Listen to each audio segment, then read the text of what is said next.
Hi കൂട്ടുകാരെ, എൻ്റെ പുതിയൊരു വീഡിയോയിലേക്ക് എല്ലാ കൂട്ടുകാർക്കും സ്വാഗതം. എത്ര ചക്ക തിന്നാലും ഞാൻ മടുക്കത്തില്ല. എനിക്ക് ചക്കയെന്ന് പറയുന്ന സംഭവം ഭയങ്കര ഇഷ്ടമാണ്. ഇതിപ്പം പൊരിക്കാൻ നല്ല ബെസ്റ്റ് ചക്കയാണ്. അപ്പം കുറച്ചെടുത്ത് പൊരിക്കാനെടുത്ത് കുറച്ച് പുഴുങ്ങി മാങ്ങ ചമ്മന്തി അരച്ച് കഴിച്ച്.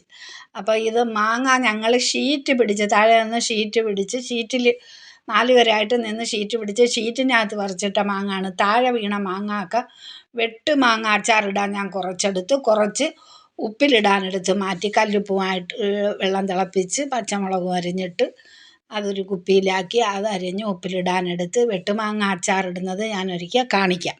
അപ്പോൾ അതിന് കുറച്ച് വെയിൽ വേണം. ഇന്ന് ഇത്തിരി വെട്ടമുണ്ട്, അപ്പോൾ അതിനായിട്ട് എടുത്തതാണ്. അപ്പോൾ എൻ്റെ വീഡിയോ കാണുന്ന കൂട്ടുകാർ സബ്സ്ക്രൈബ് ചെയ്യാതെ കാണുന്നവരാരെങ്കിലും ഉണ്ടെങ്കിൽ ഒന്ന് സബ്സ്ക്രൈബ് ചെയ്ത് ലൈക്ക് ചെയ്ത് ഷെയർ ചെയ്യണേ. അടുത്തൊരു വീഡിയോയുമായി വരുന്നത് വരെ എല്ലാവർക്കും ബൈ.